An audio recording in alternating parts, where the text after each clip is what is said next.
Escolteu, bona tarda a tots els que heu vingut. Ara feia bastants mesos que no fèiem el que farem avui, que és una cosa que a mi personalment m'agrada molt que fem, perquè això és el valor afegit per un col·legi professional com nosaltres, que genera, com es diu això, genera pensament, fa reflexió i incorpora elements que permeten augmentar el core doctrinal, si em permeteu, parlo així que semblo un filòsof, i no, el core doctrinal de la professió i en aquest cas de les professions, i mostra el dinamisme, com ens anem transformant, i aquest mètode a mi m'agrada molt, especialment m'agrada molt. Això ho va introduir-ho l'expresident, el doctor Bruguera, que venia també va introduir una cosa que és molt anglosaxona, que és fer quaderns o espais. Tenim àmbits de documents de posició i després el que són quaderns de bona praxi, que no són a vegades regles del joc, sinó que són aportacions de com hem d'orientar l'abordatge de problemes emergents o no tan emergents. A vegades és una actualització, però en aquest cas el que fem és posar a l'abast de totes les professions.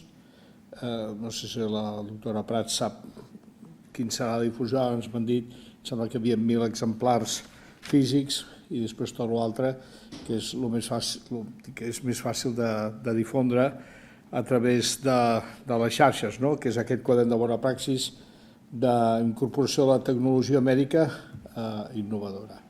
I dic que és especialment important perquè això ho acompanyem d'aquest debat que, diguéssim, que el justifica, que l'explica, que li dona aquests paràmetres de més, i que sobretot fa això, que és aportar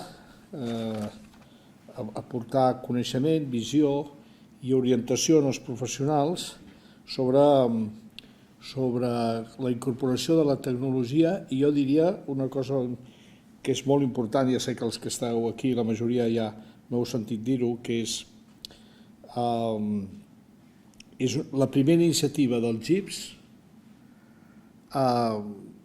que va més enllà o que ha volgut això, donar cos de conceptual, el que vol dir, o forma també de posició a favor de la interdisciplinaritat. És a dir, com és i com serà la interdisciplinaritat, apostant per l'excel·lència, i l'excel·lència de la professió mèdica i les professions sanitàries o aposten per la innovació i com ha de ser aquesta innovació i ha de ser col·laborativa, sense deixar tenir el nostre sentit més important, que és el pacient en el centre de la nostra actuació. I per tant, que aquesta sigui una aportació única, és excepcional, és la primera iniciativa que es fa d'aquest tipus al conjunt de l'Estat i que, valgui la redundància, és absolutament innovadora, i que hi hagi temes que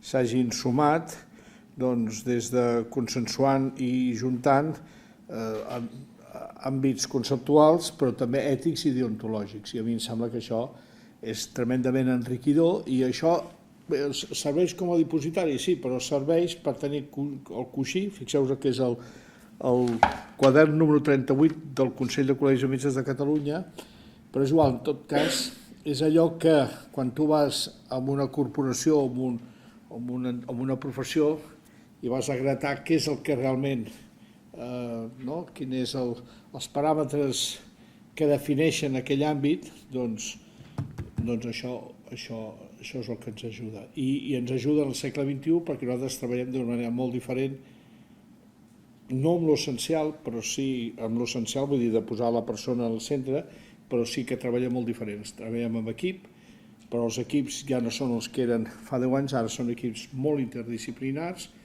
i això dona resposta a l'aposta que vam fer quan vam crear el GIPS. I jo vull donar les gràcies, aprofito per donar les gràcies a tots els que heu col·laborat i heu fet possible aquest quadern. La qualitat és extraordinària, però al mateix temps que és de gran qualitat és que és fàcil de seguir per algú que no estigui posat, i és quan descobreix que realment es fan... Ostres, jo pensava que això ja s'havia escrit, doncs no s'havia escrit o no s'havia reflexionat de forma conjunta, i a mi em sembla que això és el fet més innovador. I vull donar especial gràcies a l'equip del GIPS, liderat per la nostra amiga, anava a dir col·legiada perquè no ho és, però igual li acabarem donant, a la professora, aprofitem per felicitar-la públicament, a la catedràtica de Física de la UPC, la doctora Clara Prats, que és la líder inqüestionable d'aquest grup i que ha ajudat a que això veiés la llum. I la convido a que inauguri aquesta sessió després de la seva benvinguda. Moltes gràcies, Jaume, i bona tarda a tots els que heu vingut avui, malgrat el dia no acompanyi gaire, però jo crec que serà una tarda molt enriquidora, almenys pels que estiguem aquí ho podem gaudir. M'agradaria destacar 3 elements, tot i que el doctor Pedrós ja els ha tocat la majoria d'ells, però m'agradaria destacar-los abans de començar. Primer, posar en valor l'especial il·lusió que ens fa com a GIPS. Jo penso que parlo per boca de tots els que hem estat tant al darrere del quadern com al darrere de tota la creació del grup, perquè és aquesta primera publicació, aquesta primera cosa material, com si diguéssim, més enllà de totes les trobades que fem, d'intercanvi d'experiències o dels vídeos que hem penjat o dels documents interns de treball que hem estat fent, però aquest és com el primer que surt a la llum i que es posa a disposició de la població, i per tant fa especial il·lusió aquest part, si m'ho deixeu dir així. I a més toca una de les idees principals. Jo crec que quan vaig rebre la trucada del doctor Pedrós ja fa 3 anys, en plena pandèmia, era una mica obscur tot plegat, cap al final, i m'explicava per què es volia tirar endavant aquest grup i quines eren les preocupacions que teníem. Doncs en aquella conversa va sortir tot el tema de bona praxi, de deontologia, de temes d'ètica, i per tant penso que hem anat ja en primer lloc a abordar tot allò que teníem pendent sobre la taula i que va motivar principalment la creació del GIPS. Per tant, aquest és el primer element. El segon element que volia posar sobre la taula és la singularitat d'aquest quadern, també ho comentava ara en Jaume. Al començar a treballar des de l'equip de treball de bona praxi va fer una recerca, després en Ramon suposo que ens ho explicarà millor, però fer una mica de recerca per buscar documents similars a nivell d'Europa o d'altres països o Estats Units, i no es va trobar res que donés cobertura a tot aquest procés, des de la idea fins a l'aplicació pràctica, una mica el que es cobreix des d'aquest quadern, i per tant es va apostar per posar-se mans a l'obra i començar a treballar en això. Parlo de fa un parell d'anys, no sé si han canviat les coses, però en tot cas era la situació en aquell moment, i per tant jo crec que hem d'estar contents d'haver produït aquest document que em sembla que és molt singular i que pot ser d'interès també. Mirava la web aquest migdia, que he vist que hi ha alguns quaderns traduïts a l'anglès, no sé quin és el criteri, però si és possible jo penso que seria un quadern que seria susceptible de ser traduït penso per la seva novetat i per la seva singularitat. I en tercer lloc, començant per donar les gràcies als que han estat al capdavant, a la Magda i al Ramon, sobretot fent tota la coordinació més científica o de continguts, a l'Anna i a la Marta per tota aquesta coordinació tècnica, que al final és la feina també una mica més pesada d'anar darrere el personal, i sobretot els 21 redactors que hi ha al darrere. I aquí és on jo veig el tercer punt clau que em volia destacar, és quan veiem aquesta fotografia dels 21 redactors, és una mostra, jo crec, d'aquest teixit tan especial que tenim aquí a la nostra terra, on la innovació en salut, la recerca en salut, penso que és puntera, i hi ha molts agents implicats que hi estan treballant des de disciplines diferents, i el fet que representants de tots aquests estaments hagin volgut participar en aquest quadern jo crec que és una mostra d'aquesta riquesa que tenim aquí com a societat, i volia posar-ho també sobre la taula. Res més per part meva. Com a notícia també destacar a nivell de GIPS que la setmana passada ens vam constituir com a associació, per tant estem fent un pas més enllà per donar més vida i per ajudar a fer créixer aquest grup que ja convertir en associació esperem que pugui tenir molta més presència i pugui fer moltes més coses. Moltes gràcies, i us deixo amb en Ramon Vilallonga, que ens explicarà una mica el quadern i portarà endavant aquesta jornada. Gràcies.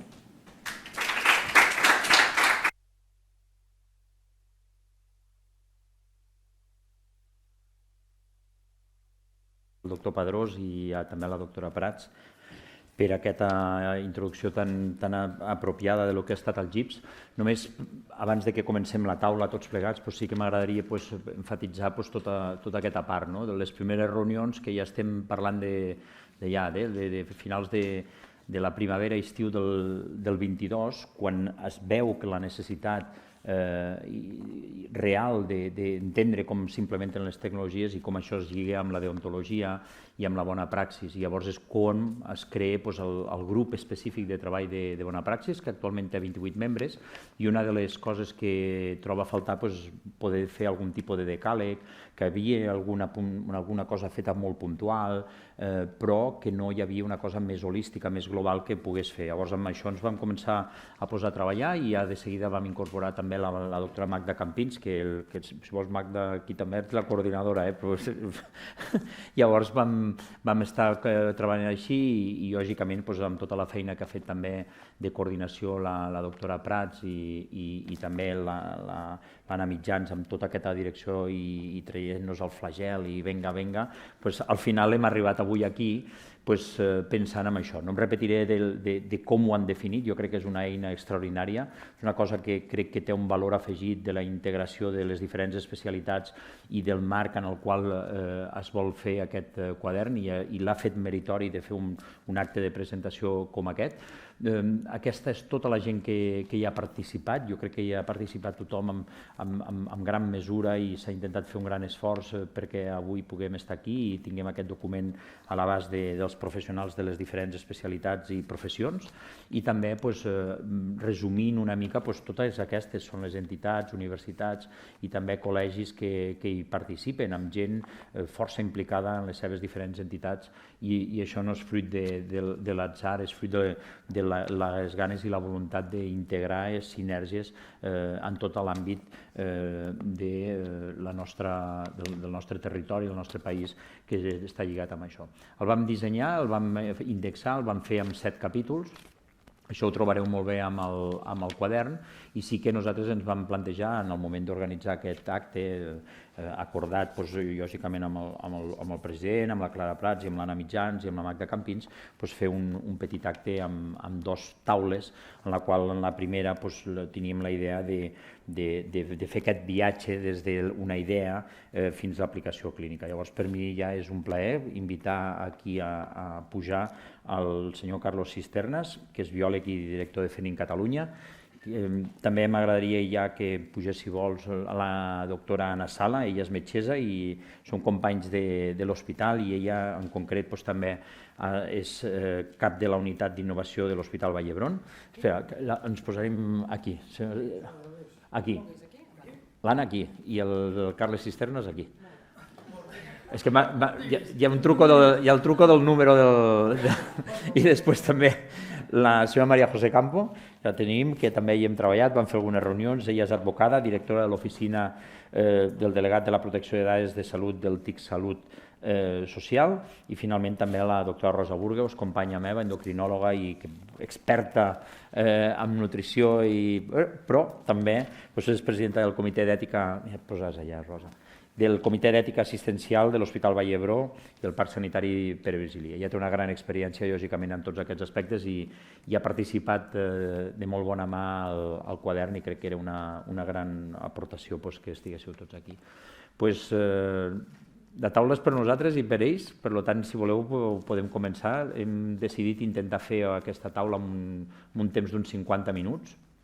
La idea és que podem, cadascú de nosaltres, en un espai d'uns 7-10 minuts, aportar les idees i que doni peu a que es puguin fer algunes preguntes o intervencions del públic que ens acompanya. Si no, jo estaré encantat de fer-los algunes i fem un petit debat al final. Senyor Cisternas, si vol, ja... Si em sembla que tenim el... Us passaré aquí, com vulgueu. Si esteu més còmodes, aquí, doncs aquí. Bueno, doncs mira, si algú està més còmode ho fem allà i si no ho fem des d'aquí. A mi també m'és indiferent. Escolta, en primer lloc agrair al Col·legi de Metges i als GIPS i a més enhorabona, hi ha una associació, feia molta falta, de veritat feia molta falta, amb la qual jo crec que és una molt bona notícia i una iniciativa que no val la pena, no era el tema de la meva presentació, però enhorabona, ben encertat.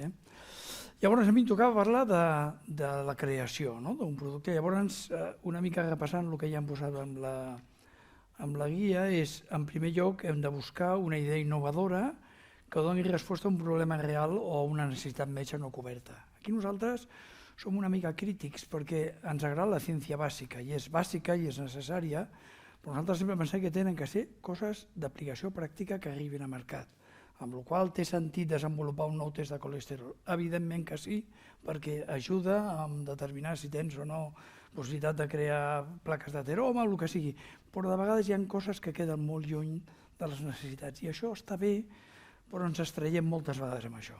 En segon lloc, has de començar amb el primer principi, que és un principi metge del prima non nocere.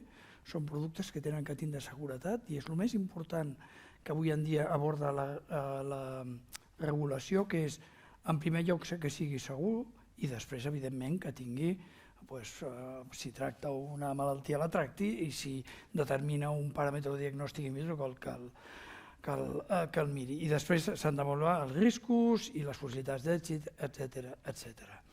A l'hora de protegir aquesta innovació hi ha molts mecanismes, bàsicament el sistema de patents, amb les seves limitacions, el model d'ús, el disseny industrial, etc. Quan estem aquí, ens tenim que enfocar, en primer lloc, en determinar el nivell de risc que té aquest producte. Fins ara, el diagnòstic in vitro treballava amb unes llistes tancades que deia classe 1, classe 2A, i eren llistes. El model de diagnòstic in vitro ha anat a convergir amb el de medical devices, que es basa en nivell de risc. El nivell A de la classe, diguem, del diagnòstic in vitro, o el 1 del que seria medical devices, és el nivell més baix. El nivell més baix, una gassa de fil no estèril, un equip, un diluent.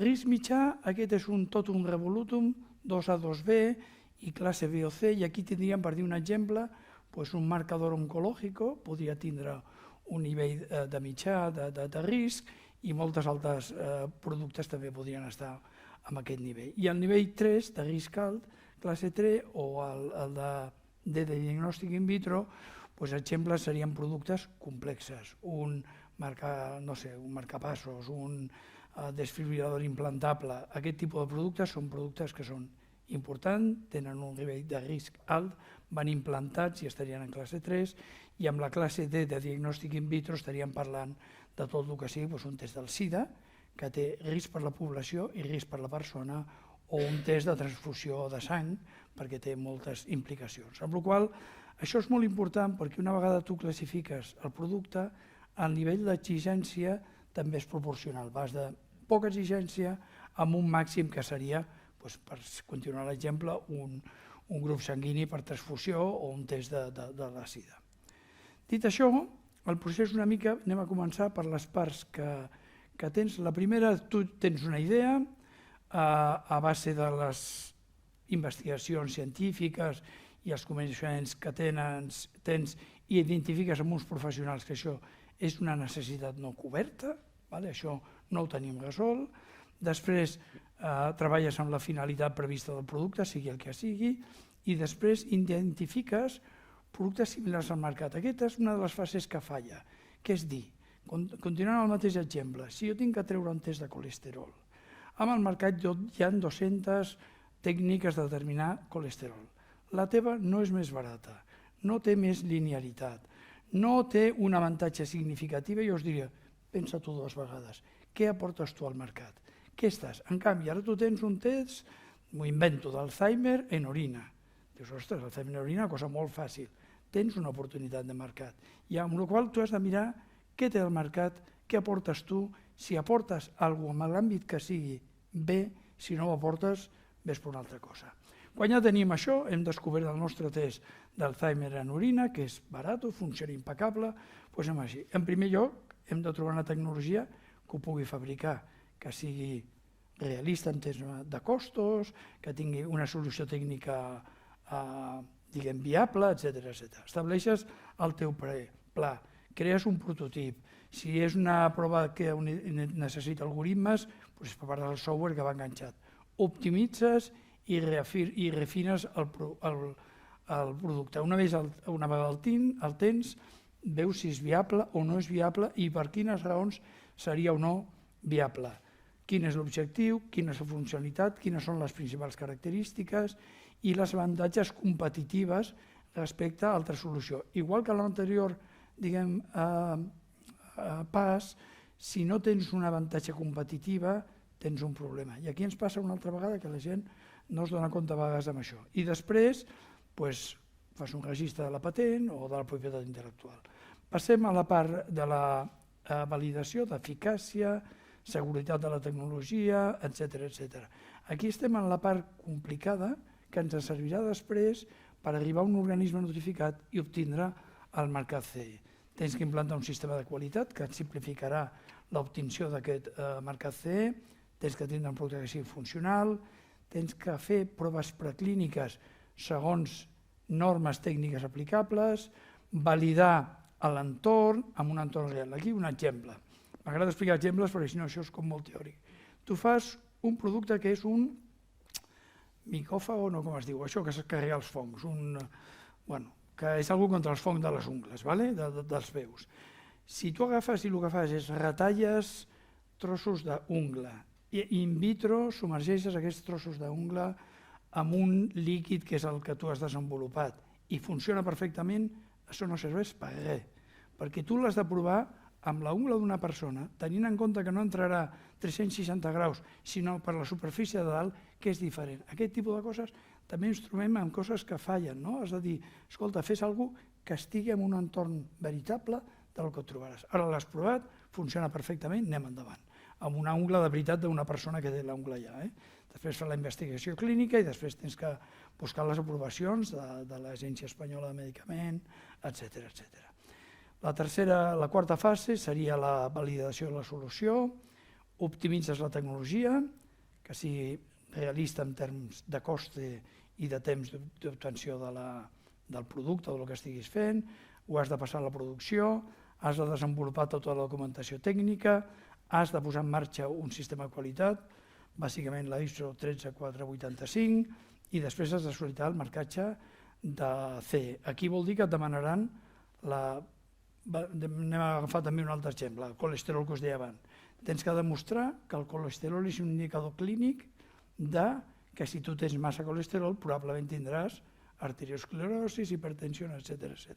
Després tens que demostrar que el teu producte mesura colesterol, no mesura glucosa.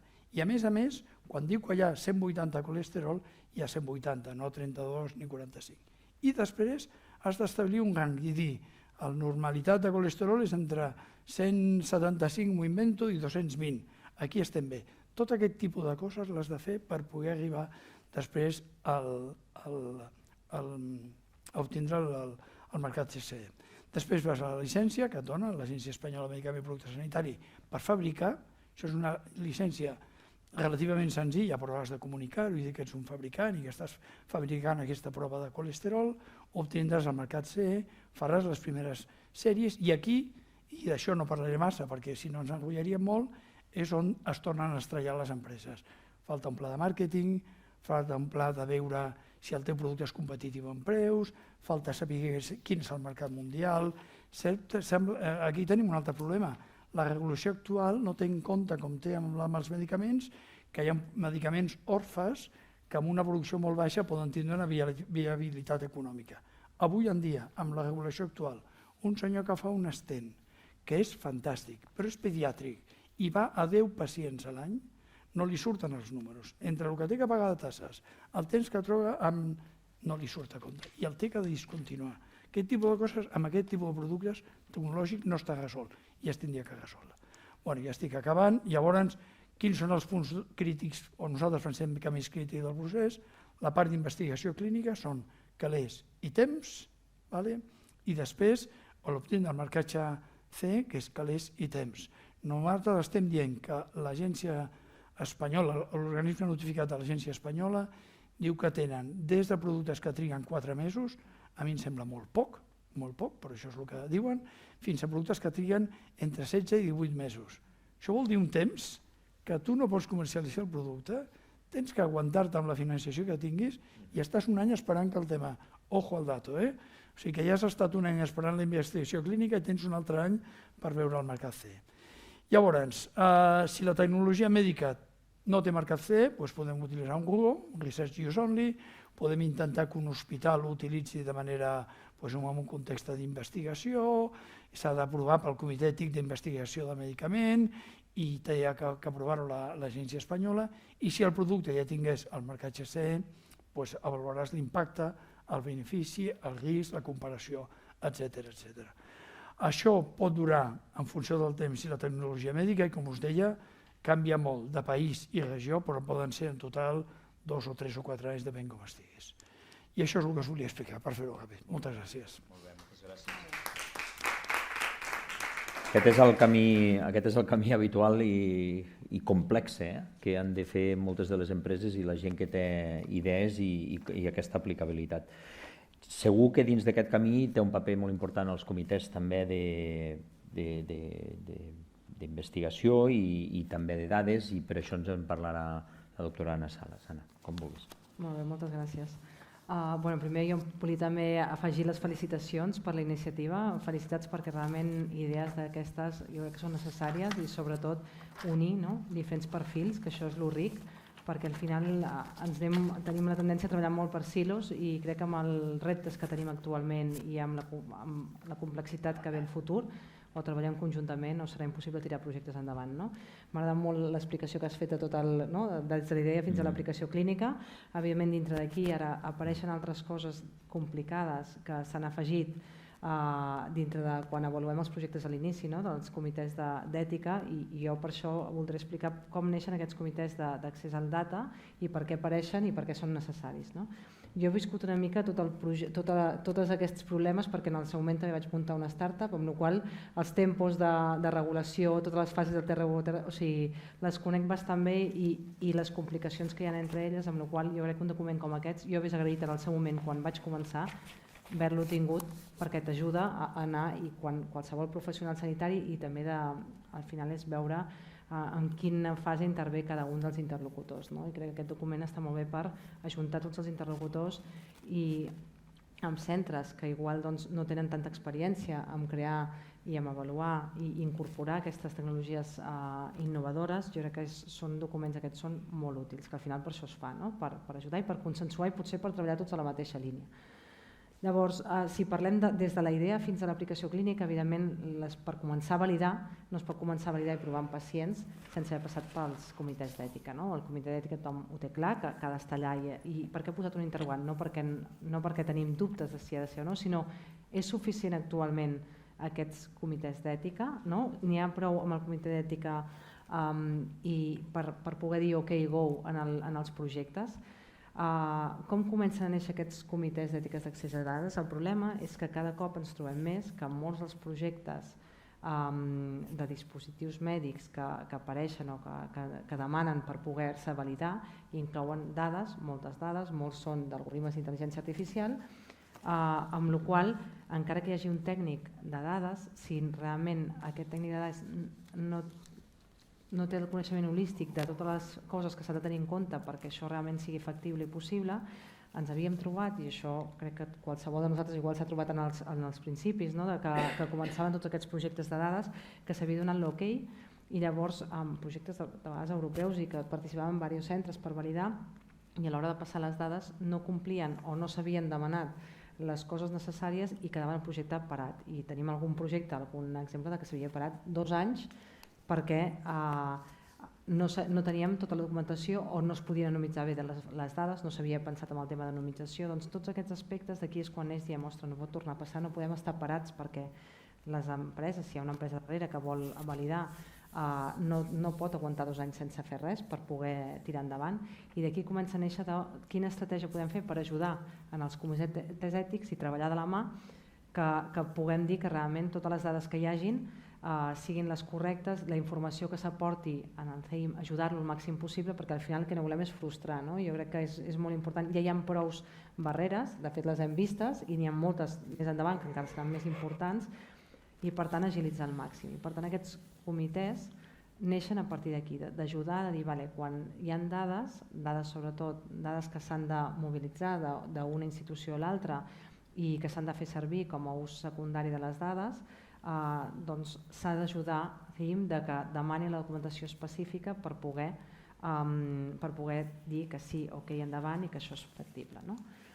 Per tant, un cop es decideix que s'han anat creant diversos, és veritat que això és bastant nou, si veieu realment a nivell de les institucions s'han anat creant alguns a nivell intern, per exemple a l'Hospital Vall tenim un comitè d'accés a la data, però després hi ha els comitès d'ètic d'accés a la data a nivell de l'ICS i hi ha el que realment fa de paraigua a tot el sistema català de salut, que és el comitè d'ètica de les dades. I aquí què es planteja? Per què realment plantegem fer tots aquests comitès? Doncs al final és un comitè que els seus objectius són assessorar les qüestions d'ètica relacionades amb tot el tema de les dades, dels usos avançats de dades, i que serveixi també de suport a qualsevol institució que ho necessiti, o sigui, els propis comitès. Per què? Perquè si hi ha institucions, que després això ho podem discutir, si realment seria necessari que cada un dels hospitals o dels centres tinguin comitès específics d'accés al data, o ja n'hi ha prou si una barca o depèn de la complexitat de l'hospital n'ha de tenir o no. Això després ho podem també comentar, però crec que el fet que n'hi hagi un que pugui donar suport a tots ja és important.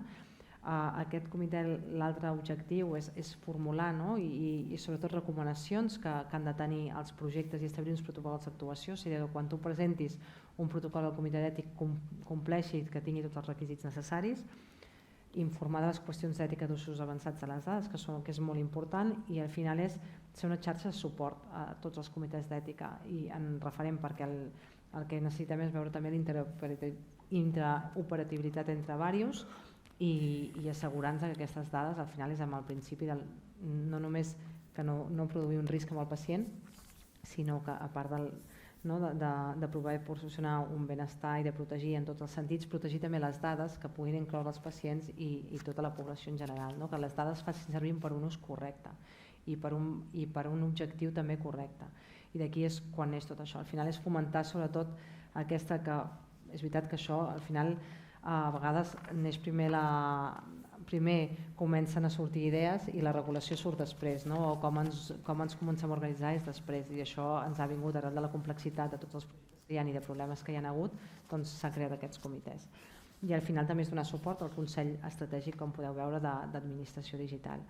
El bo d'això és que aquests comitès són multidisciplinaris, on hi ha d'haver gent experta en cada una de les dades, des de la part d'ètic, des de la part de legal, des de la part d'innovació, des de la part estratègica.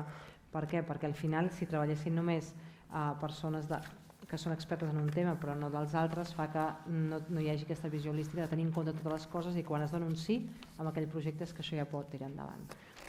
I això per què s'ha fet? Perquè les recomanacions després que es demanen en els projectes que tinguin dades siguin específiques. De fet, una cosa que s'ha de portar, a part de tots tenim molt clar i està molt clar que després suposo que es parlarà de les coses que es demanen al comitè ètic, doncs per part de coses que s'ha d'afegir a nivell de dades, i aquí només em centro en el tema de les dades perquè es parlarà després del resta, és quins documents cal aportar per assegurar que el projecte pot tirar endavant pel tema de dades. Doncs una cosa molt important és l'avaluació d'impacte en protecció de dades. I aquesta avaluació d'impacte què té en compte? Per un cantó, el compliment del principi de protecció de dades, que això és un reglament europeu de protecció de dades, específicament el reglament número 5, per tant això s'ha de tenir en compte. Una altra cosa que és molt important és la terminació del flux d'aquestes dades. Sembla que igual això pot semblar que no sigui suficientment important, però és molt important quin rol fa cada un, quin rol fa l'empresa, que potser si és una startup que ha de validar si les dades les traurà de l'hospital i les portarà a un altre lloc, si les dades realment no surten. El flux és molt important per donar un ok més ràpid o no. Si realment s'han de mobilitzar a un altre servidor, doncs si s'anonimitzaran o no, si hi ha aquest procés d'anonimització de dades. Per tant, com es legitimaran aquestes dades i de quina forma passaran, això és el que s'avalua en l'avaluació d'impacte de protecció de dades. I és molt important que ho tinguin I és veritat que abans no es demanava i ara ja amb tots aquests projectes que es necessita un ús secundari de les dades i aquesta mobilització ja es demana. I finalment, descriure les mesures que es necessitaran. Com ajuden? Doncs al final és veritat que hi ha molts investigadors que també pot ser que no desconeixin tot això i per tant els propis comitès d'accés al data ajuden a poder dissenyar el projecte, ajuden com s'ha de tractar la dada, ajuden a poder veure si realment treure les dades és possible, no? I també a pressupostar, perquè una cosa que es passava, que moltes vegades dintre dels projectes no es tenia en compte tot el que es tarda en enmig de quin pressupost, i per tant ajuda a dimensionar millor el projecte perquè llavors no es pari a mig camí, no?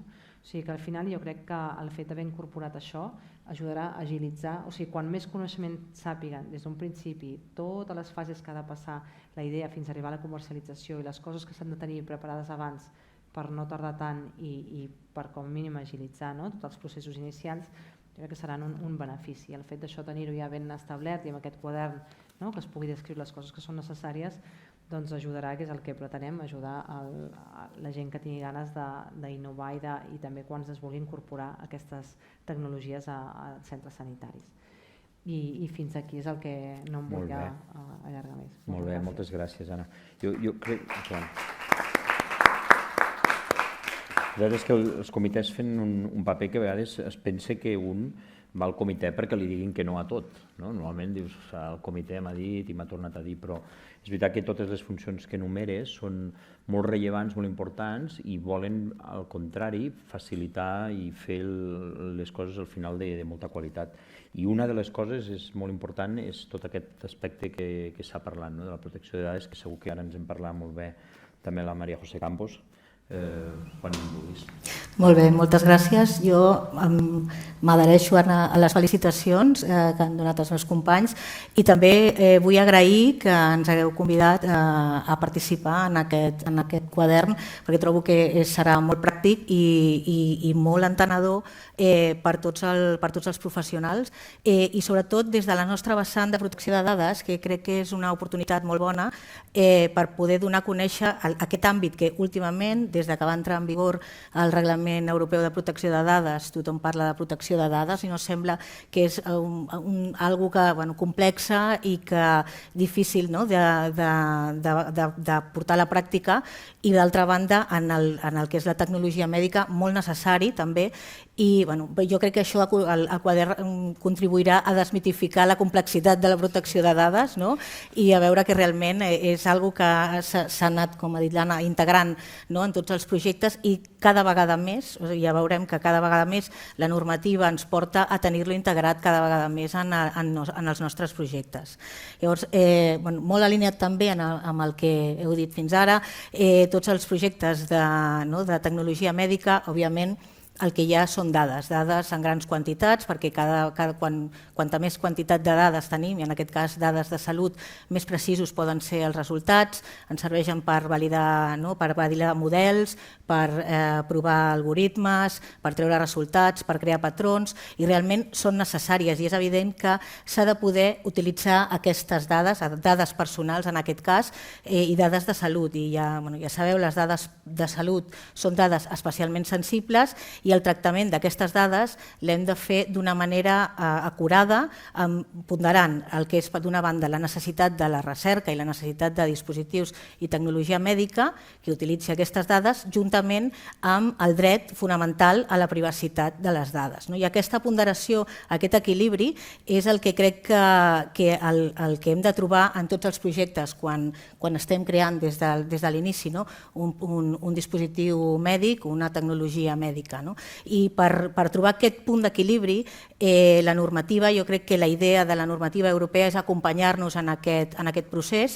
Tenim com a referència l'Estratègia Europea de Dades, que és un conjunt de normes que s'han vingut creant des del 2018 i de fet encara estem en aquest procés, que tenen la idea de facilitar la circulació de les dades, i òbviament també a nivell d'Unió Europea, per diverses finalitats, entre elles les finalitats sanitàries, i que juntament amb aquesta facilitat de circulació de les dades es faci dins d'un entorn complint una sèrie de premisses que la Unió Europea considera fonamentals, que són la transparència, la seguretat, el control de les dades i també la protecció de la privacitat. Llavors, en aquest entorn ens trobem amb el Reglament Europeu de Protecció de Dades, més recentment, l'any passat, es va aprovar la Llei de Governança de Dades, la Llei de Dades, i molt recentment s'ha aprovat a l'Espai Europeu de Dades Sanitàries i el Reglament d'Intel·ligència Artificial.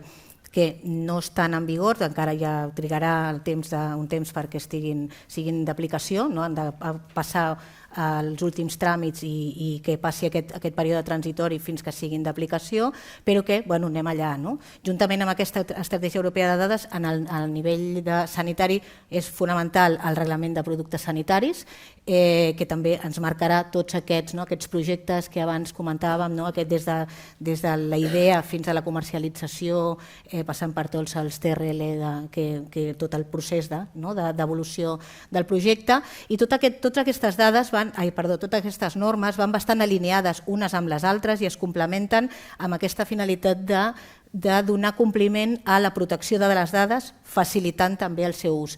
Per tant, a nosaltres ens agrada dir que intentem ser, quan treballem i aconsellem en els projectes, intentem ser facilitadors de la realització dels projectes tenint en compte la utilització de les dades personals.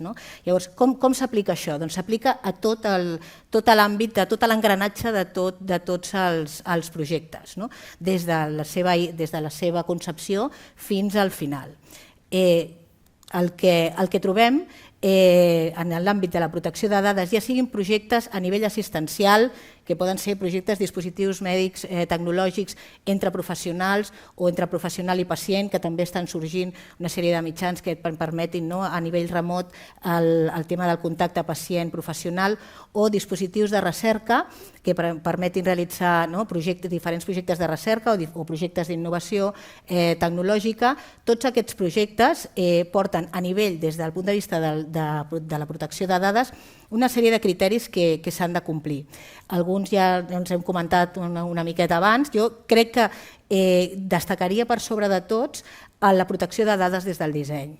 O sigui, és fonamental que des de la pròpia concepció de la idea es treballi juntament amb experts en protecció de dades que permetin, el que dèiem, d'on hem de treure les dades, com hem de tractar aquesta dada, si l'hem de pseudonimitzar, anonimitzar, quin és aquest flux i com hem de complir els requeriments que ens diu la normativa, amb aquesta idea facilitadora, de dir, mira, potser si no els traiem d'aquí, però mirem de buscar-los. La idea és acompanyant el projecte i facilitar que es pugui fer, però sempre des del principi. Per què? Perquè a vegades no es compta amb aquesta vessant i llavors ja vas desenvolupant el projecte i arriba sempre a un punt, sobretot ara en l'àmbit de la comercialització dels projectes, que et demanaran una avaluació d'impacte, que et demanaran una sèrie de requeriments que si no s'han complert o no s'han tingut en compte, endarreriran el projecte, a part que jo crec que incrementaran les despeses i tornarem una mica enrere. Llavors, per mi la clau és, si ens haguéssim de quedar amb un principi de protecció de dades, seria aquest de la protecció de dades des del disseny.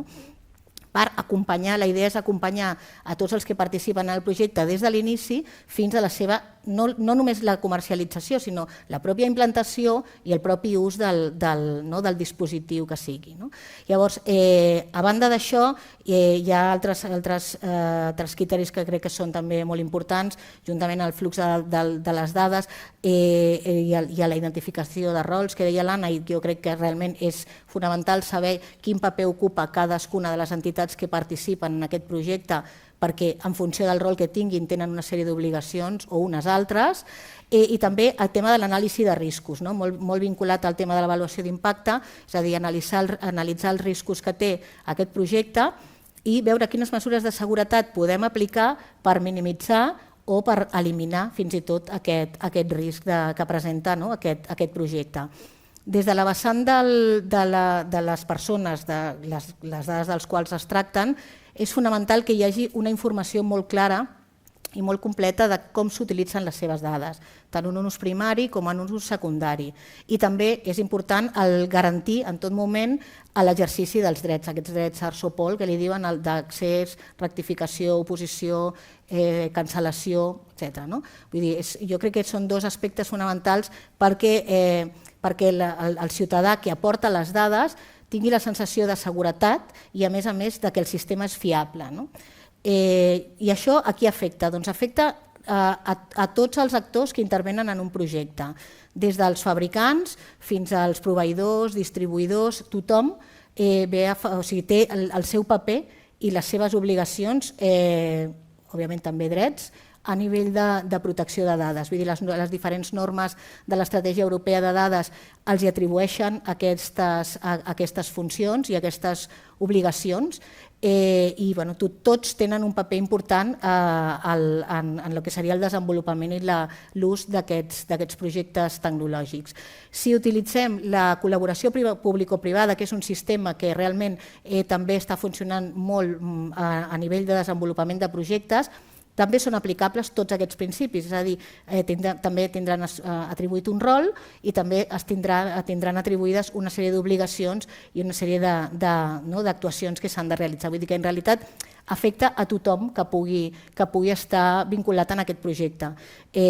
Controlant aquest desenvolupament estan, com ja hem vist i com ja s'ha exposat, els comitès d'ètica, els comitès d'accés a les dades, vull dir que van perfilant com ha de ser aquest compliment en els diferents punts del projecte. Però també des del propi projecte, des del propi equip que desenvolupa el projecte, jo crec que ha d'haver experts en protecció de dades perquè puguin anar portant també aquest tema.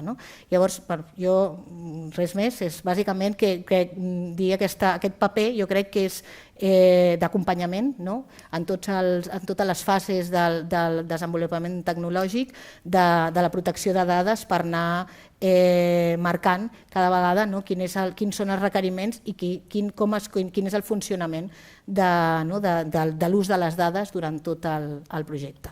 Moltes gràcies.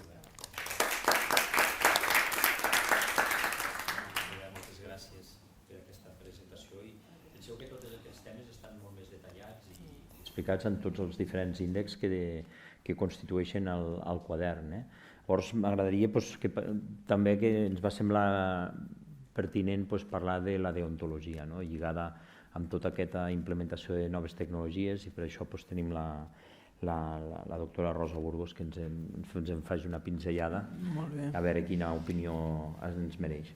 Gràcies, Ramon.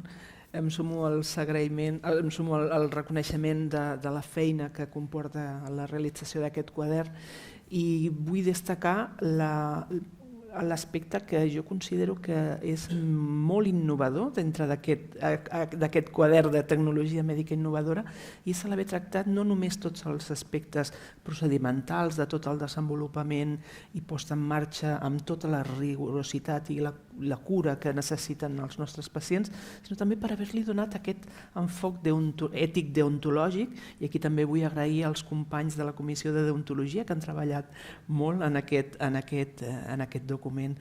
Els comitès d'ètica assistencial no estem en el desenvolupament del projecte, de la tècnica, del producte.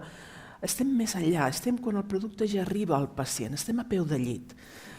I el comitè d'ètica assistencial, que és un comitè consultiu, multidisciplinar, el que s'encarregarà és de poder assessorar els equips, els pacients o els familiars en els conflictes ètics que apareixen en el dia a dia, que sorgeixen arrel de la pràctica assistencial. Llavors, diguem-ne que aquesta pràctica assistencial es regeix per una sèrie de principis que hem de tenir molt presents i que en l'aplicació d'una tecnologia mèdica innovadora no podem obviar. La primera és el respecte a la dignitat humana, que és allò que totes les persones, el respecte i el reconeixement que ens mereixem pel sols fet de ser una persona, aquesta dignitat que ningú no ens l'atorga, però pot ser vulnerada si no ho fem bé, ho hem de tenir molt en el centre. Hem de tenir en compte també l'autonomia del pacient, i l'autonomia del pacient requereix que el pacient estigui ben informat. Òbviament, el principi de beneficència i no beneficència, que van molt units, i aquí haurem de fer una ponderació molt seriosa dels riscos i els beneficis, i hem d'intentar no deixar-nos portar per l'entusiasme i apostar tant per la tecnologia mèdica innovadora que infraestimem el risc, o que no deixem que el pacient participi en si aquest risc és per ell tolerable o no, que pot ser que no ho sigui. La justícia, i aquí és un dels aspectes que més ens preocupa dintre dels comitès d'ètica assistencial, perquè totes aquestes noves tecnologies, d'alguna manera, el sistema de salut ha d'intentar respectar l'equitat en la distribució d'uns recursos que són finits. I aquesta distribució el que no pot fer és vulnerar o fer que alguns grups vulnerables no en tinguin accés i això d'alguna manera empitjori la seva qualitat assistencial. És a dir que, per exemple, jo que soc endocrinòloga i que el tractament de la diabetis ens ha canviat en els últims anys tantíssim, el que veiem és que l'escletxa digital fa que algunes persones se'n beneficiïn molt de tecnologies dirigides al control de la diabetis i d'altres persones que, per exemple, poden ser analfabetes funcionals, ens costa molt que puguin accedir a aquestes tecnologies. Llavors, amb això hem de ser molt curosos. Òbviament, les noves tecnologies aplicades en salut han de ser impecables i ho són en tot el seu desenvolupament, però també en la seva implementació en la pràctica clínica. El primer tema que toca al quadern és el de la informació al pacient. La informació al pacient, que ja va ser motiu d'un quadern, el quadern número 25, em penso, de bona praxi, la informació al pacient és un procés, ha de formar part del procés de recerca, òbviament, però també del procés assistencial, i el pacient té absolutament el dret de participar o de rebutjar aquest tractament o aquesta participació en un estudi de recerca clínica, sempre i quan hagi estat informat de forma entenedora. I aquí també, de vegades, l'entusiasme fa que estem tan convençuts que aquest pacient se'n beneficiarà que una mica podem posar molt l'accent en els beneficis i no pas tant en els riscos o realment induir a que el pacient prengui una decisió que, si no és ben informada, no serà mai lliure. Llavors, el pacient també ha de saber si aquest tractament o aquesta tècnica a la qual accedirà, si està fora de la pràctica habitual en l'assistència i perquè ell ha de donar el seu consentiment pel seu ús. El segon tema, també molt lligat al que ha comentat la Maria José, és la confidencialitat de les dades i hem de saber que el titular de la informació és el pacient. Us recomano aquest document que va treballar la Comissió de Deontologia, que és molt interessant perquè parla d'aquest aspecte de la protecció de la intimitat, de la confidencialitat que el pacient ens ha confiat i que necessitem respectar-la. Aquest respecte a la confidencialitat del pacient és el sostén i la base del principi d'autonomia i, òbviament, té algunes excepcions, com per exemple quan l'execució d'aquest principi d'autonomia posi en greu perill a terceres persones, i també aquí haurem de fer una ponderació amb el principi de justícia.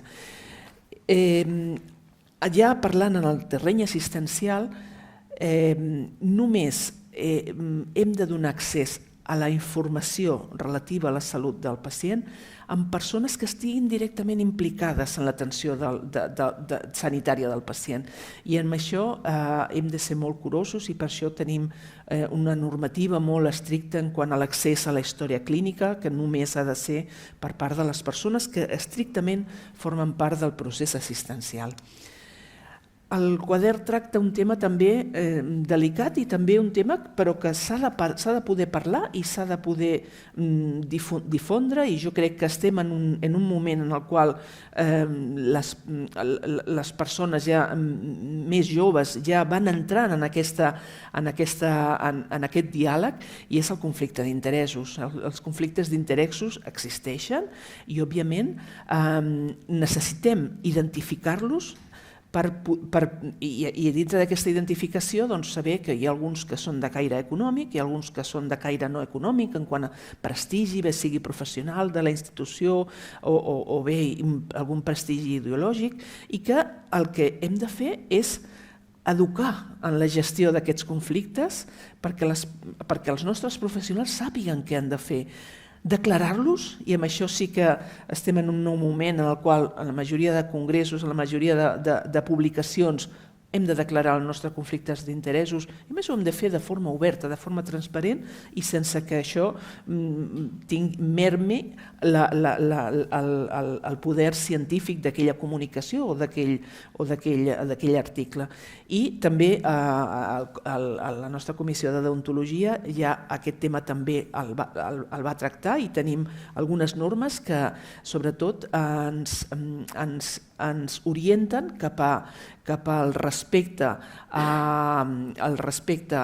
i ser molt curosos amb la transparència de tot el que fem, saber que sempre el nostre objectiu ha de ser en benefici del pacient i que d'alguna manera a nivell deontològic no és correcte rebre cap tipus de compensació ni de benefici perquè el nostre objectiu és un altre. El quadern també tracta la col·laboració público-privada, que té una finalitat que és el poder unir forces per fomentar la investigació i la innovació i que és indispensable perquè som complementaris, i aquí estem parlant dels centres de recerca, de les universitats, de la indústria, i que, òbviament, tot això ho hem de fer amb el màxim respecte a la protecció de dades. I per això, per poder protegir bé les dades, com ha comentat la meva companya, tots els participants, tots els protagonistes han de tenir molt definits quin és el seu rol, i el seu rol els hi farà que puguin veure el que necessiten veure per aquest rol, i només aquest. Les persones que hi participin han d'estar legitimades per l'ús d'aquestes dades i per això en els consentiments informats que es redacten ara i que formen part del procés d'informació al pacient també els hi hem d'explicar què farem amb les seves dades i a què ens autoritza i a què no ens autoritza. I això, per exemple, en els consentiments que s'estan fent ara per les proves genètiques és un punt clau. També haurem de, en aquesta col·laboració público-privada, haurem d'establir també quina és la responsabilitat de cadascú. Responsabilitat en quant a no només al tema tecnològic, sinó també què passa quan aquesta tecnologia falla i també una mica enfocats en la seguretat dels nostres pacients. També en el quadern es parla de la responsabilitat. La responsabilitat pot venir donada per una utilització incorrecta d'aquesta tecnologia, llavors estaríem parlant d'una responsabilitat civil del metge, o també hi ha una altra responsabilitat, una responsabilitat derivada del mal funcionament d'aquesta tècnica, i aquí ja estaríem parlant d'una responsabilitat que afecta al titular de la tecnologia i que haurà de poder donar resposta, i tot això ha d'estar contemplat. I potser ja l'última part, i jo crec que és una de les més importants, són la consideració dels aspectes ètics de la comunicació dels resultats, no només en forma de publicacions científiques, sinó també en mitjans de comunicació, i aquí els dos principis rectors han de ser la transparència i l'honestedat, l'honradesa.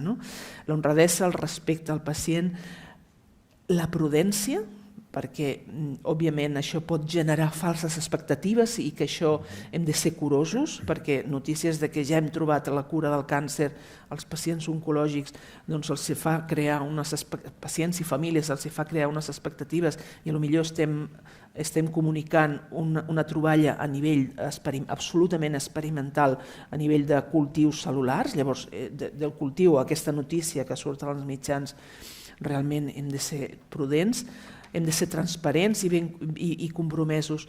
I la informació, tota la que donem, ha de ser veraç, ha de ser entenedora i ha de ser de fonts objectivables, fiables, identificables i que puguin ser contrastades.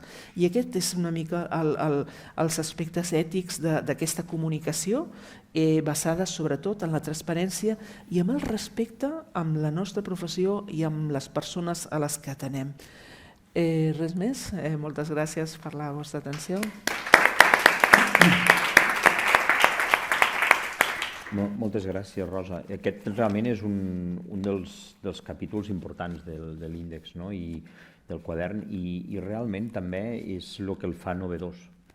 Aquest vincle que hem pogut trobar entre les diferents professionals, però sobretot com a vegades, no? I això va sortir quan es va crear el grup de Bona Praxis, que jo deia, és que no sé com els cirurgians comencem ens donen un robot i posa aquí un malalt i a veure què passa. No? Llavors, aquest comentari l'havia fet jo moltes vegades i recordo que vam trobar un decàleg de la Societat Internacional de Cirurgia i d'Implementació de Tecnologies que havien fet un document on tot un grup de cirurgians que jo hi havia estat, era a Corea, vull dir, jo vaig estar a Seül i vaig firmar aquell document de tots els participants on deien nosaltres intentarem implementar tecnologies una mica més de seny, no? Aquell es va dir de seny, però bueno, si en trobem una i la provem ja mirarem que no passi res, però i això va donar peu a començar això. A mi m'agradaria que el públic participés, segur que hi ha gent experta i gent coneixedora, per fer alguna pregunta abans de concloure aquesta taula. Algú vol fer algun comentari dels que hi ha, sisplau? No? Sí, home, sí, animeu-se. Un comentari?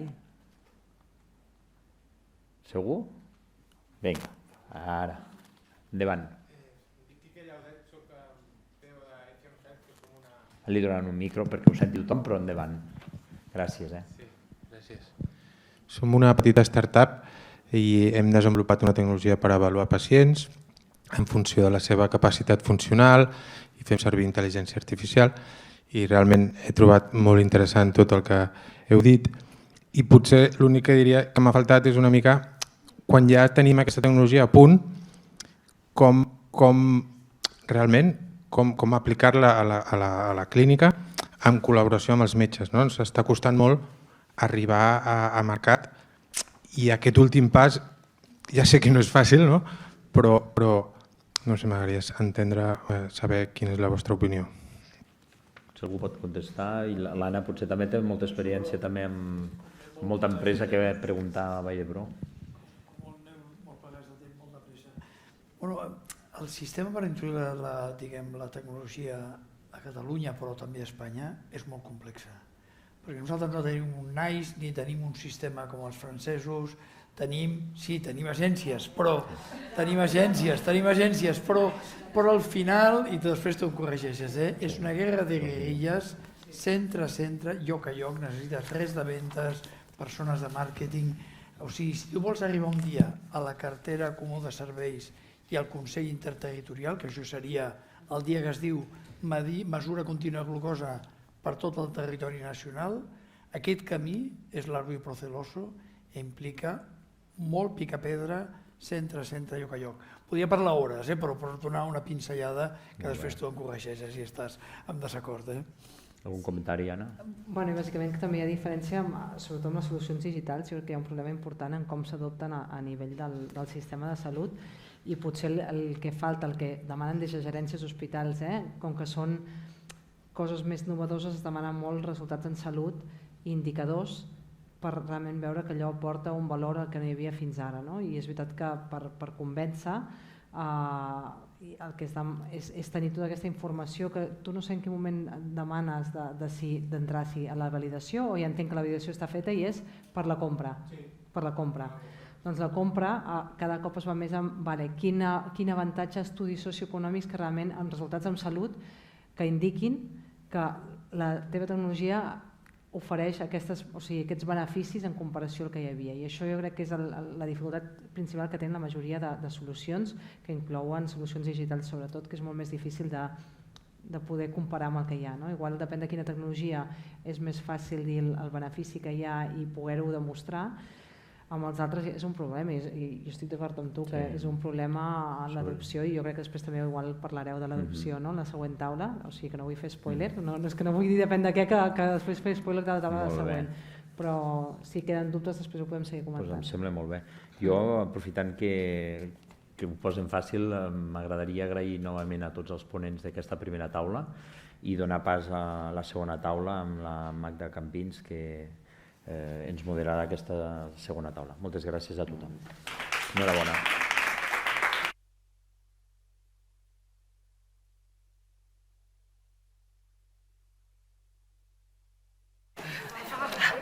Bueno, tu donarem d'elles? Sí, pugeu. Com ens asseiem? Doncs com vulgueu. Molt bé, doncs molt bona tarda a tots i anem a començar amb aquesta segona taula que jo crec que en part donarà resposta en aquesta darrera pregunta, perquè precisament aquesta segona taula una mica va destinada a veure quina és l'experiència del sector públic de Catalunya en el tema del desenvolupament i de l'avaluació de les tecnologies en salut. Jo crec que tots els que esteu aquí sou conscients de que Catalunya és un dels hubs punters en innovació i això no ho dic jo. Això hi ha un informe del 2023 de la Bioregió en la qual assenyala aquesta innovació contínua a nivell de Catalunya en aquest sentit, en tecnologia de la salut. De totes maneres, jo crec que ja ha quedat palès a la primera taula que hi ha tota una sèrie de reptes o una sèrie d'entrebancs que potser fan que la incorporació de tota aquesta tecnologia, tota aquesta innovació no és prou àgil a l'hora d'implementar-la i també que a vegades hi ha tecnologia nova que no s'arriba a implementar, ja sigui perquè hi ha problemes o lentitud a l'hora de l'avaluació, a l'hora dels circuits, a l'hora de valorar quin és el valor real que té i la competència amb altres tecnologies que ja existeixen. I jo crec que per donar una mica una empenta a tot això, l'any 2022 es va crear una entitat a nivell de Catalunya, que és la Comissió d'Innovació i Transformació del Sistema de Salut, per poder potenciar una mica tot això. I en aquesta taula, una mica jo crec que tenim a les dues persones que més ens poden posar llum a què és el que s'està fent a Catalunya en aquest sentit. En primer lloc, intervindrà la doctora Àuria Albacete. Àuria és llicenciada en Psicologia i doctorada en Neurociències Clíniques i treballa al Biocat des de l'any 2029, és la coordinadora del programa de formació en emprenedoria de Health Barcelona i participa en la coordinació i en el desenvolupament dels nous projectes estratègics liderats pel Biocat. Després, en segon lloc, i serà una mica, jo crec que les dues intervencions van una mica lligades, la doctora Rosa Maria Vivanco, que és metgessa, és especialista en neurologia i actualment és l'actual directora de l'àrea d'avaluació de l'AQUAS, de l'Agència de Qualitat i Avaluació Sanitària de Catalunya. Per tant, quan vulgueu, comences tu, Àuria? Sí, molt bé. Gràcies. És un plaer estar avui aquí. Em sumo a les felicitacions per la feina feta amb aquest quadern de bona praxi i sobretot agrair-vos al GIPS la possibilitat que heu donat a Biocat de poder participar en l'elaboració d'aquest document i també d'estar avui aquí en aquesta taula i que us puguem explicar què és amb el que he estat treballant aquests últims mesos, aquests últims anys en realitat per intentar accelerar aquest procés de com incorporem la innovació en salut al sistema. Com deia la doctora Campins, jo treballo a Biocat i pels que no ens conegueu us faig una mica de context. Biocat és una fundació sense ànim de lucre que es va crear el 2006 per mandat del Govern de la Generalitat i de l'Ajuntament de Barcelona amb l'objectiu de coordinar i promoure la bioregió de Catalunya. Quan parlem de la bioregió, com comentava la doctora Campins, és l'ecosistema de ciències de la vida i innovació en salut a Catalunya.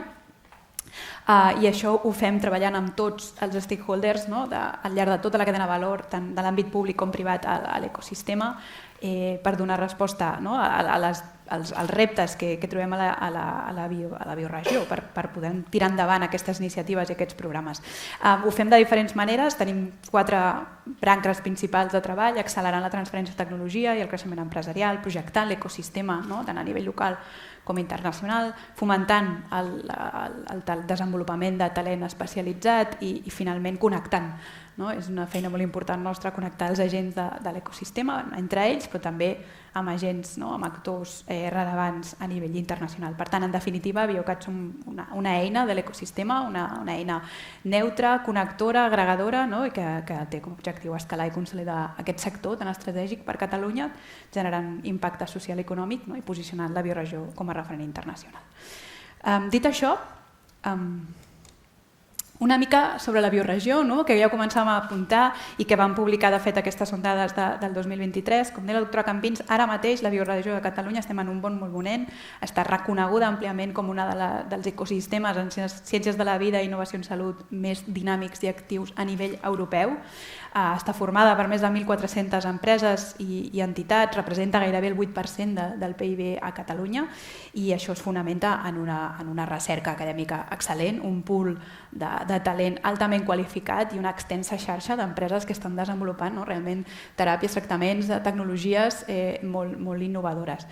No obstant això, i aquí el punt negatiu que començàvem al principi, la realitat és que tot i que tenim aquesta alta capacitat per generar aquesta innovació, estem parlant que el 23 creàvem al voltant d'entre una i dues startups noves cada setmana. És un índex important, és molt elevat, també hem obtingut nivells rècords d'inversió local i internacional en aquests últims 3 anys, però la realitat és que, com apuntàvem, les empreses tenen grans dificultats per incorporar la seva innovació al sistema de salut. El percentatge de que aquestes innovacions que s'estan desenvolupant a l'ecosistema acaben sent introduïts i, per tant, i no perdem de vista l'objectiu, que és que impacten en els nostres pacients, en la nostra ciutadania, és molt baix, molt lluny del que seria desitjable. Això, de fet, és un problema o un repte històric que arrosseguem com a bioregió des de fa molt temps, i és que les empreses troben grans dificultats per moltes barreres per poder accedir, per poder ser reemborsades, i al final el que acaba passant és que aquests projectes acaben morint, per desgràcia, o acaben buscant altres alternatives i entrant en altres mercats.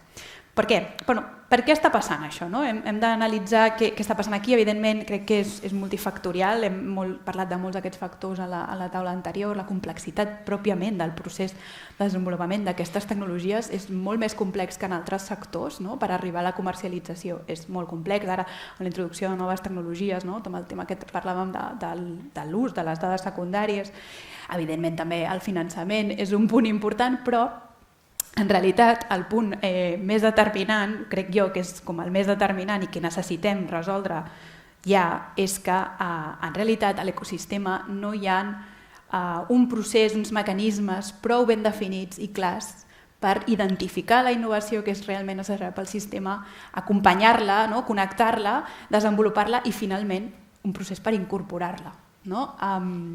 Com es comentava, el que està passant en realitat, i per dir-ho en paraules molt planes, el que passa és que els innovadors, per exemple, aquí no saben amb qui han de parlar moltes vegades per poder accedir al sistema, no saben quins són els interlocutors, no saben quins són els requeriments que acabaran necessitant al final, perquè estem parlant de l'última porta d'entrar al sistema i que potser són coses que comentava l'Anna, aquests anàlisis de cost-eficiència que haurien d'haver tingut en compte molt abans. Per tant, i per l'altra banda igual, el sistema de salut, que té clares quines necessitats té, no sap on trobar aquesta innovació. Per tant, aquí tenim un problema, no estem coordinats i això és una cosa que hem de resoldre. No és només una cosa de Catalunya, altres ecosistemes, altres bioregions també estan trobant dificultats similars, però ja estan començant a posar solucions, estan començant a desenvolupar aquests nous mecanismes per assegurar-se que aquestes innovacions arriben a la ciutadania, al superconegut DIGA a Alemanya, ILAB a UK o el PECAN Program fa poc a França. Però què passa a Catalunya? Anem a veure què és el que estem fent. Com deia la doctora Campins, el 2022 el Departament de Salut, en el marc de la Comissió d'Innovació i Transformació del Sistema de Salut, va donar l'encàrrec a Biocat de crear i coordinar aquesta subcomissió d'adopció de la innovació al sistema de salut. L'objectiu era aquest, era crear un pla amb els mecanismes i recursos necessaris per poder accelerar el desenvolupament i la implantació d'aquesta innovació que estem generant aquí al sistema de salut. Per fer això vam crear aquest grup de, crec que més de 15 experts professionals de l'ecosistema, representants tots al llarg de tota la cadena de valor, des de la part més pública, la generació de la idea, departaments de recerca, economia, salut, evident pròpiament, l'Aquas, CatSalut, però per l'altra banda tots aquells que estan generant, i les empreses que estan tirant endavant aquests projectes, les associacions empresarials, per exemple FENIT, i d'altres, Farmaindústria, Catalonia Bio and Health Tech, etc., per poder cobrir tot, tenir com la visió al llarg de tota la cadena.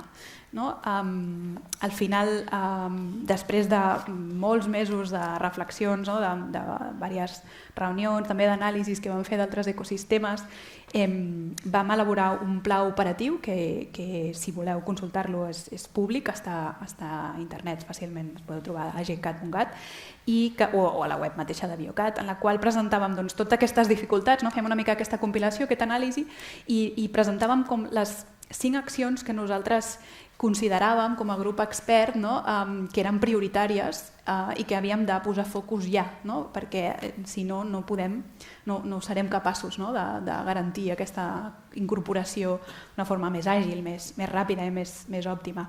La primera, i crec que és per mi de les més rellevants, és dotar-li d'una estabilitat aquests nous mecanismes, aquestes noves vies que volem crear, que hi hagi governança i lideratge institucional, empoderant els òrgans de govern o les institucions que s'han d'implicar perquè això tingui continuïtat al llarg dels anys i no sigui una cosa esporàdica. En segon lloc, definir bé quines són les necessitats i les prioritats del sistema. Això vol dir que realment puguem fer o compartir, identificar bé quina és la innovació de valor que necessitem incorporar al sistema i també entendre bé i que es pugui definir bé quins són els diferents models d'incorporació a dins del sistema, perquè probablement no tot té per què entrar per la via clàssica més tradicional que, com comentàvem ara fa un segon, de cartera general de serveis. Hi ha altres possibilitats. La tercera, i també molt rellevant, és dotar el sistema de salut d'aquesta capacitat d'avaluació distribuïda i coordinada, i que això ens en parlarà una mica, crec, la Rosa, i que recau en Aquas i que és un pas molt important, l'avaluació, i que necessitem agilitzar també. I per últim, la identificació de l'ecosistema innovador, això és referència a que necessitem tenir ben catalogat què és el que s'està fent, que és susceptible d'entrar, i també quins instruments i quins recursos tenim a nivell de l'ecosistema i que per sort és molt ric, que ajuden a desenvolupar aquesta innovació per evitar també duplicitats i crear sinergies i complementarietats. I finalment crear aquesta unitat d'acompanyament, d'innovació i d'avaluació per tal d'acompanyar d'una forma més personalitzada i més de la mà a una sèrie de productes, serveis que es consideren altament prioritaris pel sistema. Això és en el marc del pla operatiu i cadascuna d'aquestes accions, evidentment nosaltres Biocat som encara el coordinador de la subcomissió d'adopció, que és encara avui a data d'avui activa, però cadascuna d'aquestes accions recau en un agent concret de l'ecosistema, evidentment les dues primeres més en el Departament de Salut, el Servei Català de la Salut, la tercera, com deia, a l'Agència de Qualitat i Avaluació Sanitàries de Catalunya, l'Aquas, i les dues últimes, la identificació de l'ecosistema i la unitat, en Biocat, són les que ens van recaure a nosaltres i que, de fet, a part des de llavors que vam presentar l'informe al setembre de l'any passat, estem treballant, hem estat treballant per elaborar o per dissenyar i implementar una sèrie d'instruments que pretenen donar resposta a aquestes necessitats, a aquestes accions englobades aquí, però que la casualitat ha volgut que demà és el dia que fem la presentació oficial d'aquests instruments que englobem dins un programa d'accés al sistema de salut i que presentarem demà en el marc del Health Revolution Congress, i allà presentarem tot amb més detall. Si algú de vosaltres té previst anar-hi, doncs, sisplau, esteu convidats a passar per la nostra sala, estarem al matí, però igualment us faig un esbós. A partir de demà, per això, trobareu tota la informació molt més ben detallada del que jo us explicaré ara a la web i igualment en podem parlar ara quan vulgueu. Però bàsicament, per donar resposta a això, a aquestes necessitats, el que farem és, en primer lloc, un instrument de mapatge d'iniciatives de suport a la valorització de la innovació a la bioregió, és a dir, hem creat un cercador en el qual compilem diferents programes d'incubació, d'acceleració, serveis o ajuts, programes per accedir a finançament tant públic com privat i finalment serveis de validació tecnològica i clínica que els hospitals estan treballant, i perquè l'objectiu sigui que els innovadors, aquella gent que està generant una tecnologia, pugui accedir-hi d'una forma molt ràpida, amb 4 preguntes molt fàcils sobre en quin procés, en quin punt et trobes del teu desenvolupament, et pugui referir a quina gent de l'ecosistema està intentant, et podria anar bé. En segon lloc, crear aquest registre d'innovació, tenir aquest lloc de trobada en el qual, tant per una banda els innovadors com per l'altra el sistema de salut, i no només el CatSalut, em refereixo als hospitals, a tots els centres de salut de la bioregió, puguin accedir i puguin trobar-se, o sigui, que els innovadors puguin exposar els seus productes i els seus serveis, i que per l'altra banda, l'altra part pugui fer scouting, pugui inclús contactar-hi a través d'aquesta plataforma. I finalment, aquesta unitat d'acompanyament personalitzada en la qual un project manager de Biocat treballarà full-time per acompanyar una sèrie d'empreses que s'aniran definint de forma més o menys periòdica per CatSalut, el Departament de Salut, i que són les que es consideren com les més urgents i més prioritàries per entrar al sistema en poc temps, i que treballarem amb elles intentant establir aquest full de ruta, aquestes connexions i sobretot la connexió amb Aquas per la part de l'avaluació. La idea és que estiguin el més ben preparades possible per entrar al sistema de salut i avaluant també quina és la millor manera per ells per ser implementats en el sistema de salut. Per tant, una mica és tot això el que us volia presentar, i qualsevol dubte en podem parlar ara o després, i això, a partir de demà tindreu tota aquesta informació molt més. Molt bé, Aurea, moltíssimes gràcies i enhorabona Biocat per la iniciativa, que jo crec que pot ajudar molt a ser més àgils i a trobar una mica on adreçar-se. O sigui que tant de bo, jo crec que ara és una cosa que comença, però tant de bo que dintre d'un temps puguem veure els resultats. Sí, per descomptat. Quan vulguis, Rosa. Moltes gràcies, Magda. Abans de començar, també, com han fet les meves companyes, agrair que ens hàgiu donat aquesta oportunitat i felicitar per aquesta iniciativa. Però vull tornar a agrair perquè veient que som els que ens estem, Aquas com a agència, ens han mencionat força durant aquesta presentació, però segurament que no ens coneixeu. Jo en la meva altra vida, fa 10 anys, tampoc coneixia en què consistia l'Aquas, no sabia què era cartera, quan exercia en el meu dia a dia pensava que les tecnologies que jo estava fent servir eren les tecnologies perquè jo havia llegit un article científic i eren les tecnologies que s'havien d'utilitzar, perquè per mi això era l'evidència i d'aquesta evidència per mi era la transferència directa a la pràctica clínica. Però realment no funciona així. I anem a veure i anem a explicar com funciona.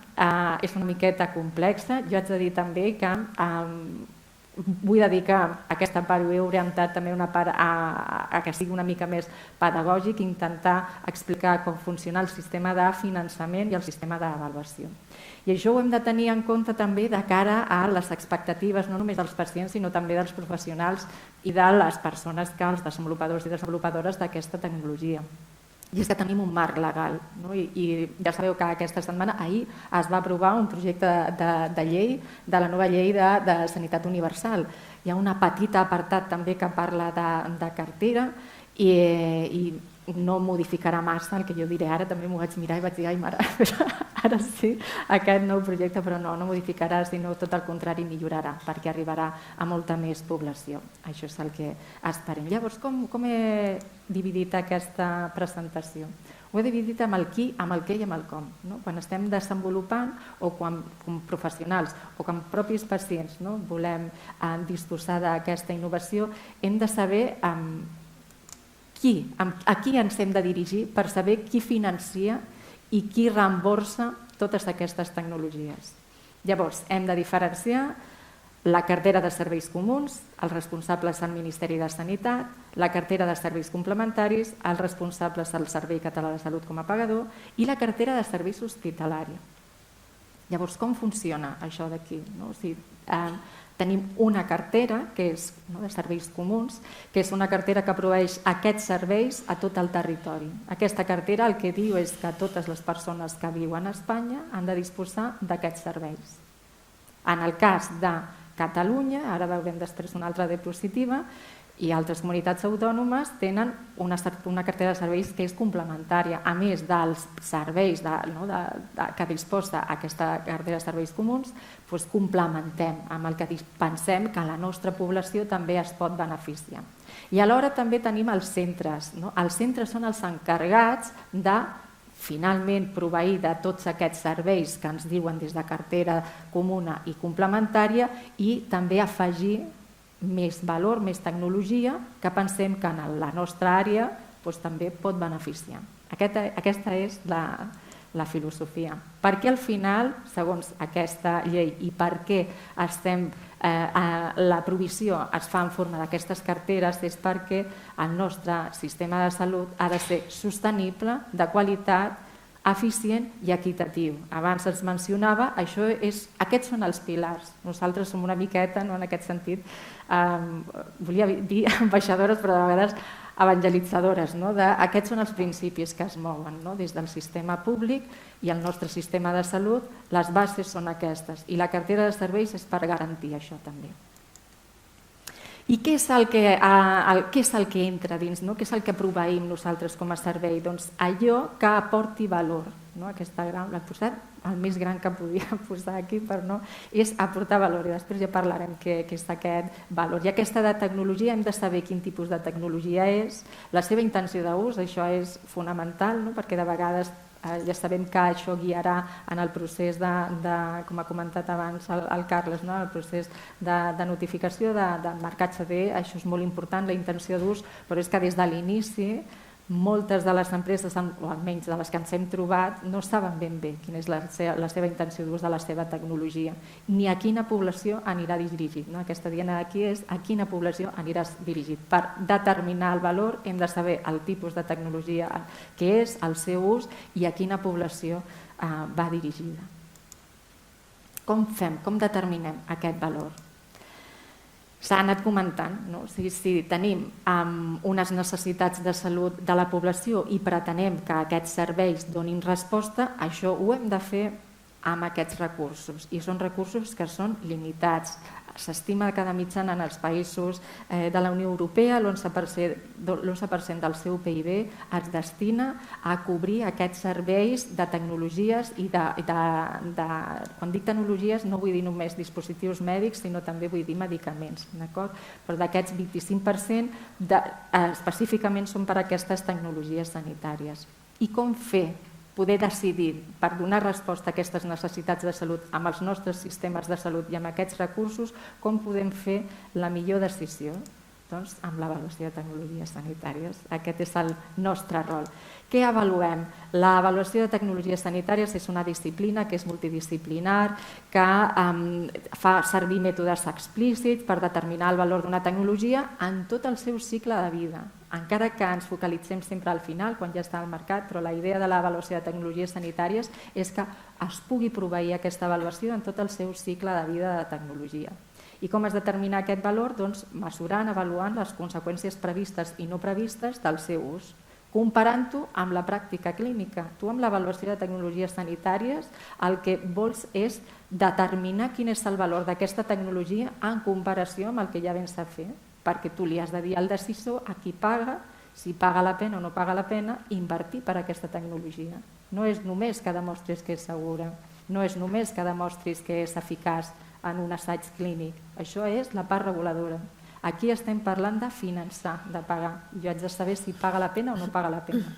I per fer-ho avaluem seguretat, eficàcia, efectivitat, aspectes econòmics, a més de costos, cost-efectivitat, però també el seu impacte organitzatiu, també impacte ètic i legal, també l'impacte que pugui tenir en el medi ambient. Tot això és informació que el decisor ens diu si hem de respondre perquè després es puguin prendre les decisions informades que són les millors decisions.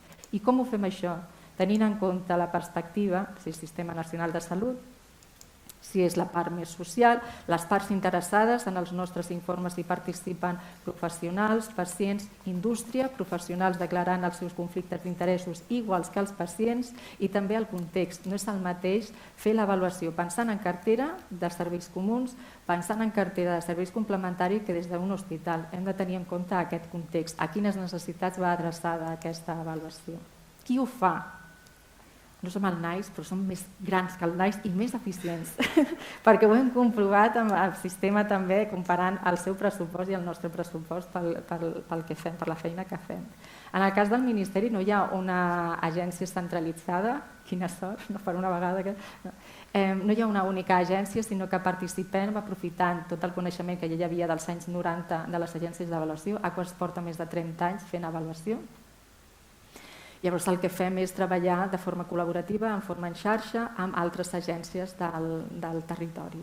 Treballem amb l'Agència de Canàries, de l'Aragó, d'Euskadi, Andalusia, a Madrid hi ha dues, però perquè una és l'Institut de Salut Carlos III, Galícia i em deixo, no sé si em deixo alguna més, però en total són 8, disculpi la que no he mencionat ara, però treballem de forma col·laborativa. Nosaltres tenim independència, però el nostre pressupost per fer aquesta avaluació de la cartera comuna prové de la Direcció General de Cartera de Serveis.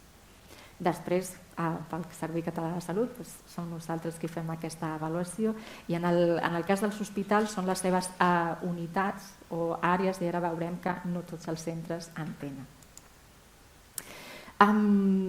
A diferència d'altres sistemes, i el que es diu, no hi ha una avaluació, no està ben explicitat i, a més, sí que ho està. En el Real Decret del 2006, per constituir aquesta cartera de serveis, ja es diu que totes les tecnologies que siguin considerades per la seva introducció han de demostrar la seva seguretat, eficàcia, eficiència, efectivitat, la utilitat terapèutica, les alternatives, recordem que fem una avaluació comparada, els grups menys protegits o de risc, o sigui, les persones vulnerables, són les que tenen prioritat, el seu impacte econòmic i organitzatiu. Això són els mínims. Després, per valorar-ho, després podem afegir medi ambient, ètic, social, el que havíem comentat. Però això està determinat que per llei, abans de considerar la seva introducció a cartera de serveis comuns, és obligatori. Però no és vinculant, perquè hi participen altres sectors. El procés de presa de decisions és al final i comença per l'evidència. Aquesta és l'evidència, valorem l'evidència i recomanem, després fem un procés deliberatiu en el que hi participen pacients, professionals, indústria i finalment ja és quan es prenen les decisions. I tot això hi ha diferents sectors i al final de tot és el Consell Interterritorial qui decideix això. Llavors, una vegada en cartera, què passa aquí? Una vegada en cartera, el Ministeri diu això entra o no entra a cartera, cada comunitat autònoma és responsable de desplegar aquesta cartera. I en el cas de Catalunya, particularment, no hi ha un únic comprador, sinó que hi ha l'autonomia de gestió dels hospitals. Llavors és aquí on entra aquesta complexitat. Llavors és això que el que estem veient que no entra, que no s'entén per la particularitat del nostre ecosistema, com funcionem. Llavors és per això que aquestes carteres s'han de desplegar obligatòriament, però en el cas dels centres és escollir la tecnologia A o la tecnologia B, el dispositiu A o el dispositiu B en funció de la tecnologia que consta dins de cartera, respectant aquesta autonomia de gestió. Però què passa? Que el que necessitem és veure, posar una miqueta, ja sé que no agrada la paraula ordre ni harmonitzar, ja no sabem ja quina paraula per no ferir sensibilitats, però necessitem endreçar, deixeu-me almenys, com comentava aquí la companya, endreçar, l'Àuria parlava d'aquest pla operatiu, el CatSalut està treballant, i dels propis hospitals és una demanda, el fet de poder avaluar i poder avaluar en xarxa. Per què? Perquè és important que el que jo estic posant en marxa i em costa uns diners de més i la tarificació és diferent al que em paga el CatSalut, per exemple, o del pressupost que em ve del Ministeri, si jo estic demostrant en el meu centre que aquesta tecnologia està aportant valor i no només és per donar resposta a la meva població, sinó que jo veig que si això no s'amplia, si no s'escala, estic cometent una inequitat, doncs llavors ha d'haver-hi un mecanisme per poder escalar i poder pujar totes aquestes peticions. Les empreses petites no han d'anar directament al Ministeri a demanar que vull que la meva, perquè el Ministeri et demanarà tot això d'evidència comparativa i de més, sinó que ha d'anar al propi centre, veure si realment és una necessitat d'aquell context que tu pots donar solució. I a partir d'aquí facilitar aquesta escalabilitat. Com ho podem fer amb aquesta iniciativa que hem comentat abans l'Àurea, la companya, sobre fer aquesta avaluació en xarxa, avaluació en xarxa per millorar la presa de decisions en salut. El 2022 vam fer aquesta enquesta als centres i abans de plantejar un model de xarxa vam veure que hi havia una heterogeneïtat en els models de presa de decisions per incorporar aquesta innovació. Cap sorpresa, ja ho sabem, hi ha decisions individuals respecte a decisions corporatives, la complexitat afegida que té el cas de Catalunya, vam trobar una manca de cultura de l'avaluació i una necessitat d'alinear avaluació, compra i escalabilitat. El que s'avaluï no són informes que queden penjats, sinó que són eines que t'ajudaran a prendre decisions per comprar. Si no hi ha evidència, compra condicionada a la generació d'evidència. Si hi ha evidència, doncs endavant, compra pública. Tenim tota aquesta normativa. I és aquesta alineació el que ens cal i continuar amb aquesta pedagogia. I ho farem a través de determinant un model de governança, fer una selecció dels centres que conformaran aquesta xarxa, aplicant metodologia. Nosaltres no volem imposar, el que volem és escoltar, no és el mateix la metodologia que fem servir, però és similar i és adaptable i contextual. Proporcionarem aquesta formació i una plataforma perquè es puguin compartir totes aquestes avaluacions amb una comunitat de pràctica avaluativa. Això tot ho farem en una jornada de presentació, que no serà la de demà, serà una altra jornada de presentació en la que farem aquesta invitació als centres i a partir d'aquí ja anirem construint. Així que moltes gràcies. Moltes gràcies, Rosa. A mi m'han sorgit moltes preguntes, però no tenim temps. Jo també sento que no podem, ens hem menjat el temps, ara a les 7 hi ha un altre acte i s'ha de fer, hi ha el doctor Pedrós i la doctora Prats que ens han de fer la clausura i per tant, si hi ha alguna pregunta la podeu fer a fora ara una vegada acabat l'acte. Moltíssimes gràcies.